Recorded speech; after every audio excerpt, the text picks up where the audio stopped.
नमस्कार दोस्तों, welcome to high classes. दोस्तों आज हम देखेंगे साइंस का, विज्ञान का वेरी इंपॉर्टेंट क्वेश्चन। 2 मार्क्स का क्वेश्चन करेंगे, ठीक है। Very short answer type question करेंगे, लघु उत्तरीय प्रश्न करेंगे, ठीक है, जो आपके बोर्ड एग्जाम 2023 के लिए मोस्ट इंपॉर्टेंट है, ठीक है। वीडियो को स्किप मत कीजिएगा, लास्ट तक वॉच कीजिएगा, ठीक है, तभी आपको पूरा समझ में आएगा। और दोस्तों आपको मिलता है यहाँ पर कंटेंट हिंदी और इंग्लिश दोनों में, ठीक है। तो जो बच्चा लोग इंग्लिश मीडियम में वो भी देख सकते हैं और जो बच्चा लोग हिंदी मीडियम है वो भी देख सकते हैं, ठीक है, कोई दिक्कत नहीं है। चलिए पहला क्वेश्चन करते हैं, ठीक है। अवक्षेपण अभिक्रिया से क्या समझते हैं, एक उदाहरण दीजिए, ठीक है। वेरी इंपॉर्टेंट क्वेश्चन आपके बोर्ड एग्जाम के लिए, ठीक है।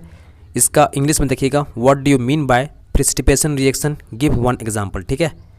पहले इसका आंसर देखिएगा हिंदी में, उसके बाद अंग्रेजी में, ठीक है। अब इसका आंसर देखिएगा, जब 2 विलयनों को मिलाया जाता है तो उनकी अभिक्रिया से एक अविलय, ठीक है, अघुलनशील पदार्थ का निर्माण होता है जो विलयन में नीचे स्थिर हो जाता है, ठीक है। इस अविलय पदार्थ का अवक्षेप पदार्थ को अवक्षेप कहते हैं तथा इस अभिक्रिया को अवक्षेपण अभिक्रिया कहते हैं, ठीक है। इतना लिखने के बाद, ठीक है, इसका जो मोस्ट इंपॉर्टेंट रिएक्शन है, ठीक है, उसको छोड़ देते हो अभिक्रिया को तो आपको पूरा फुल मार्क्स नहीं मिलेगा, ठीक है, 1 मार्क्स मिलेगा, ठीक है। यहाँ से अब लिखोगे ना तो 1 मार्क्स मिलेगा, लेकिन अगर रिएक्शन लिख दोगे पूरा तो समझो कि आपको 2 मार्क्स पूरा कंप्लीट मिल जाएगा, ठीक है। इसलिए रिएक्शन बहुत इंपॉर्टेंट है, इसको एकदम अच्छा से याद करना, ठीक है। अब यहाँ पर देखो, ठीक, ये सोडियम सल्फेट है, ठीक है, और ये हम लोग बेरियम क्लोराइड है, दोनों हम लोग क्या करेंगे, रिएक्शन कराएंगे, ठीक है। तो क्या बनेगा, बेरियम सल्फेट बनेगा और सोडियम क्लोराइड बनेगा, ठीक है। तो यहाँ पर जो बन रहा है बेरियम सल्फेट, ठीक है, यही आपका अवक्षेप हो गया, ठीक है। यह आपका क्या हो गया, अवक्षेप हो गया, ये आपका प्रेसिपिटेट हो गया, ठीक है। वाइट पिपेट बनता है, ठीक है, वाइट पिपेट।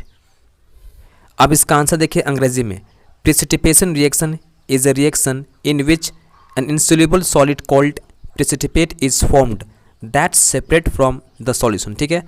इतना लिखने के बाद आपको क्या करना है, रिएक्शन लिखना है, सोडियम सल्फेट और बेरियम क्लोराइड, ठीक है। ये बनाएगा बेरियम सल्फेट और सोडियम क्लोराइड, ठीक है। यहाँ पर जो बन रहा है बेरियम सल्फेट, ठीक है, यह आपका है प्रेसिपिटेट, ठीक है, वाइट पीपीटी बनता है, ठीक है, वाइट पीपीटी बनता है, इसी आपका होता है इनसॉल्युबल होता है, ठीक है। अगला सवाल देखिएगा, दीर्घ दृष्टि दोष किसे कहते हैं, इसे दूर करने के लिए किस लेंस का उपयोग किया जाता है, ठीक है। What is hypermetropia, which type of lens is use to correct it, ठीक है। अब इसका आंसर देखिएगा, ठीक है। दीर्घ दृष्टि दोष में व्यक्ति दूर की चीज़ों को स्पष्ट देख पाता है लेकिन नज़दीक की चीज़ों को साफ नहीं देख पाता, इसे ही दीर्घ दृष्टि दोष कहा जाता है, ठीक है। इस दोष को उत्तल लेंस द्वारा दूर किया जाता है, ठीक है। किस लेंस का उपयोग करते हैं हम लोग, उत्तल लेंस का इस्तेमाल करते हैं, ठीक है। अब इसका आंसर देखिए इंग्लिश में, हाइपरमेट्रोपिया, ठीक है। Hypermetropia is also known as the farsightedness, ठीक है। A person suffering from farsightedness can see an object kept at the far point but he cannot see an object kept at the near point, ठीक है। It is corrected by convex lens, converging lens, ठीक है। इतना आपको लिखना है perfect answer. अगला सवाल देखिएगा, स्वच्छ आकाश का रंग नीला होता है क्यों, ठीक है। Why is the color of clear sky blue, ठीक है। अब इसका आंसर देखिएगा, वायुमंडल में वायु के कण बहुत छोटे आकार में होते हैं, ठीक है। वे दृश्य प्रकाश की तरंग दैर्घ्य की अपेक्षा नीले रंग की कम तरंग दैर्घ्य के प्रकाश को प्रकीर्णित करते हैं, जिस कारण साफ आकाश का रंग नीला प्रतीत होता है, ब्लू दिखाई पड़ता है, ठीक है।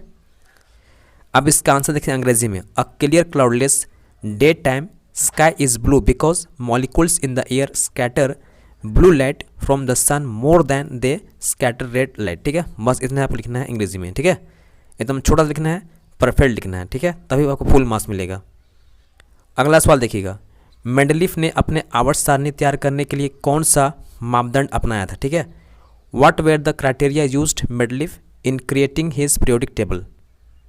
जब भी आप साइंस में आंसर लिखो, ठीक है, आपको ध्यान रखना है जैसा पूछा गया है आपको वैसे ही लिखना, ठीक है, बिल्कुल अब फालतूला पॉइंट डालना नहीं है, ठीक है, नहीं तो मार्क्स नहीं मिलेगा आपको।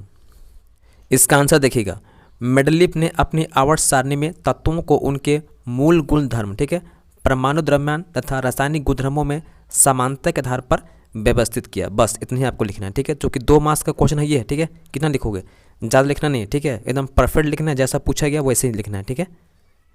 अब अंग्रेजी में आंसर देखिएगा, increasing order of the atomic mass and similarity in chemical properties, ठीक है, nature of oxide and hydride form, ठीक है। अगला सवाल देखिएगा, मानव में विब्रेशन के क्या कार्य, ठीक है। What are the functions of testis in human being, ठीक है।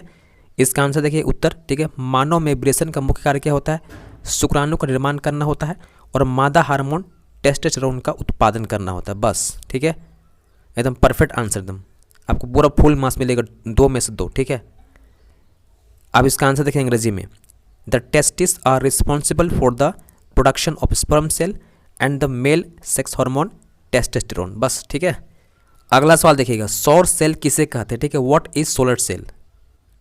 अब इसका आंसर देखिएगा, सौर सेल एक ऐसी युक्ति होती है जिसकी सहायता से सौर ऊर्जा यानी प्रकाश ऊर्जा को विद्युत ऊर्जा में परिवर्तित किया जाता है। ठीक है, बहुत ही सिंपल क्वेश्चन और बहुत ही सिंपल आंसर। ठीक है, अंग्रेजी में देखिएगा, a solar cell or photovoltaic cell is a electrical device that convert the energy of the light directly into the electricity by the photovoltaic effect. ठीक है, इतना ही आपको लिखना है, ज़्यादा लिखने की जरूरी नहीं है। ठीक है, एकदम परफेक्ट आंसर देना है। अगला सवाल देखिएगा, मोस्ट इंपॉर्टेंट क्वेश्चन। ठीक है, खाद्यान्न क्या है? यह पर्यावरण संरक्षण से किस प्रकार जुड़ा हुआ? ठीक है, वेरी वेरी इंपॉर्टेंट क्वेश्चन है। व्हाट इज खाद्यान्न, how it is related to the conservation of environment? ठीक है, इसका आंसर देखिए पहले हिंदी में, यह जल संरक्षण की पारंपरिक विधि है। ठीक है, जो भारत के राजस्थान राज्य में कृषि के उपयोग में लाई जाती है। कहाँ होता है? राजस्थान में। ठीक है, खाद्यान्न विधि जल संग्रहण से सूखे की समस्या पर काबू पाया जा सकता है। ठीक है, यही इसका आंसर हो गया। अब इसका आंसर देखिए अंग्रेजी में। ठीक है, a traditional successful water harvesting system is called खाद्यान्न। ठीक है, this system is based on the principle of harvesting rain water and subsequent use of the water saturated land for crop production. It helps in the conservation of the environment. ठीक है, एकदम perfect answer. ठीक है, अगला सवाल देखिए, snail के नियम को लिखिए। ठीक है, वेरी वेरी इंपॉर्टेंट क्वेश्चन। ठीक है, मोस्ट इंपॉर्टेंट क्वेश्चन है, राइट द स्नेल्स लॉ। ठीक है, इसका आंसर देखिएगा, आपतित किरण, परावर्तित किरण तथा दोनों माध्यमों को पृथक करने वाले पृष्ठ के आपतन बिंदु पर अभिलंब सभी एक ही तल में होते हैं। पहला हो गया, और सेकंड है उसका। ठीक है, आपतन कोण की ज्या यानी साइन, अपवर्तन कोण की ज्या यानी साइन का अनुपात स्थिर होता है। आपतन कोण आई, परावर्तन कोण आर इस प्रकार संबंधित होते हैं कि साइन आई बटे साइन आर, ठीक है, बराबर अपवर्तनांक। इसी को हम बोलते हैं क्या? म्यू बोलते हैं। ठीक है, अब इसका आंसर देखते हैं अंग्रेजी में। ठीक है, Snell law, the incident ray, the refracted ray and the normal to the interface of two transparent media at the point of incidence all lie in the same plane. ये पहला हो गया। और सेकंड लिखिएगा, the ratio of the sine of the angle of incidence to the sine of angle of refraction is constant. ठीक है, for the light of a given colour of the pair of media. ठीक है, this law is also known as the Snell law. इतना लिखने के बाद इसका जो फॉर्मूला है छोड़ना मत। ठीक है, साइन आई बटे sine R equal to refractive index, इसको हम बोलते हैं म्यू। ठीक है, ये आपका न्यूमेरिकल में भी आएगा। आप लोगों के लिए मैं न्यूमेरिकल का क्लास, ठीक है, अलग से लाऊंगा फिजिक्स का। ठीक है, तो आप लोग कमेंट बताइए करके कब आपको चाहिए न्यूमेरिकल का वीडियो। ठीक है, अगला सवाल देखिएगा, उस अवतल लेंस की फोकस दूरी ज्ञात करें जिसकी क्षमता क्या है? -2d है। ठीक है, find the focal length of the concave lens which power of lens is 2d। ठीक है, -2d। अब इसको सॉल्व कैसे करो? देखो, हमको यहाँ निकालना है फोकस दूरी। ठीक है, फोकल लेंथ निकालना कितना होगा?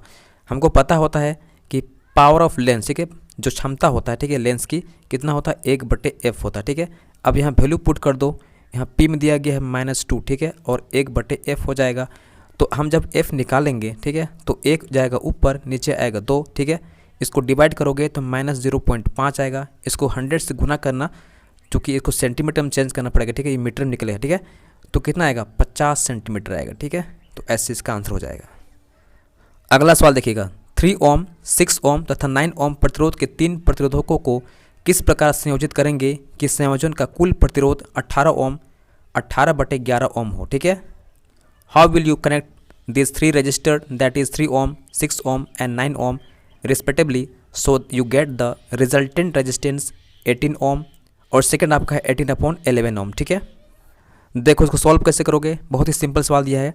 3 ओम, 6 ओम और 9 ओम को सीरीज़ में, ठीक है, यानी कि श्रेणी क्रम में इसको संयोजित कर दोगे। ठीक है, तो ये हो जाएगा R1 + R2 + R3। ठीक है, सिर्फ वैल्यू यहाँ वैल्यू पुट करो, आंसर आपका हो जाएगा 3, 6 और 9। ठीक है, इसको जोड़ दो, ये आ जाएगा हम लोग का 18 ओम। ठीक है, ये पहला हो गया। उसके बाद सेकंड में, ठीक है, इसी को जोड़ दो पैरेलल में। ठीक है, यानी कि पार्श्व क्रम में। ठीक है, तो पार्श्व क्रम में हो जाएगा 1/r। ठीक है, 1/r1 + 1/r2 + 1/r3। ठीक है, इसको वैल्यू खाली पुट करो और आपका आंसर सामने आ जाएगा। ठीक है, 1/3, 1/6 और 1/9। ठीक है, इसको सॉल्व करना और बताना कि आपका आंसर आया कि नहीं। ठीक है, आप लोग के लिए होमवर्क रहेगा। ठीक है, तो दोस्तों ये था साइंस का, ठीक है, विज्ञान का मोस्ट इंपॉर्टेंट क्वेश्चन। ठीक है, तो मेरा अभी मुख्य फोकस रहेगा एसएसटी पे और साइंस पे। ठीक है, क्योंकि दोनों का जो एग्जाम आपका है बहुत ही क्लोज है। ठीक है, इसलिए ज़्यादा कंटेंट अभी आएगा आपका एसएसटी का और साइंस का। ठीक है, अगर वीडियो अच्छा लगा होगा तो दोस्तों एक सब्सक्राइब तो आप कर ही सकते हो, क्योंकि सब्सक्राइब करने में आपको ज़्यादा खर्च नहीं लगता है, सिर्फ आपका हाथ जाता है लाल बटन पे। ठीक है, आप अभी दबा सकते हो, कुछ नहीं होगा। ठीक है, चलिए मिलते हैं नेक्स्ट वीडियो में। धन्यवाद, जय हिंद।